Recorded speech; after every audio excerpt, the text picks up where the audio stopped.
Galates, épisode 4, chapitre 2, versets 11 à 16. La vérité de l'Évangile. Paul continue dans ses récits biographiques et ses rencontres avec les apôtres et les gens de Jérusalem. Cette fois-ci, c'est Pierre qui se rend dans l'église de Paul à Antioche.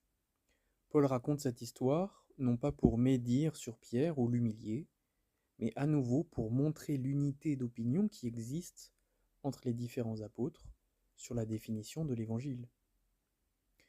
Pierre mangeait librement avec les chrétiens d'Antioche, qui étaient, comme les Galates, non circoncis.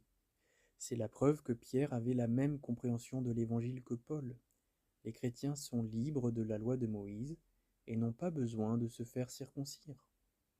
Mais Paul veut montrer aux Galates, par l'exemple de Pierre, combien les judaïsants sont puissants à cause de leur légalisme et combien leur influence sur les consciences est puissante au point que Céphas, qui connaissait l'Évangile, n'a même pas essayé de lutter contre eux. Dissimulation et hypocrisie des vrais croyants sont le fruit produit par le légalisme.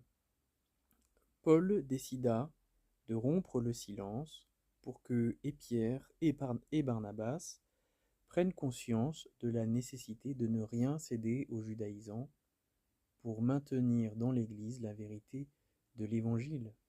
« Pourquoi forces-tu les païens à judaïser » demanda-t-il publiquement. Pierre et Barnabas n'avaient peut-être pas pensé aux chrétiens non-juifs qui étaient là et qui se mettraient à penser qu'ils sont des chrétiens de seconde zone tant qu'ils ne se font pas circoncire. Pour maintenir la liberté et la vérité de l'Évangile, il fallait oser résister publiquement aux judaïsants et à leur légalisme. Il ne suffisait pas de savoir la vérité dans son cœur, il fallait aussi prendre position par son comportement.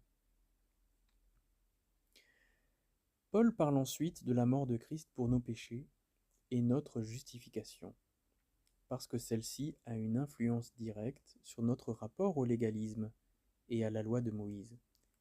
Notre justification nous libère définitivement de cette loi. Personne ne sera justifié par les œuvres de la loi.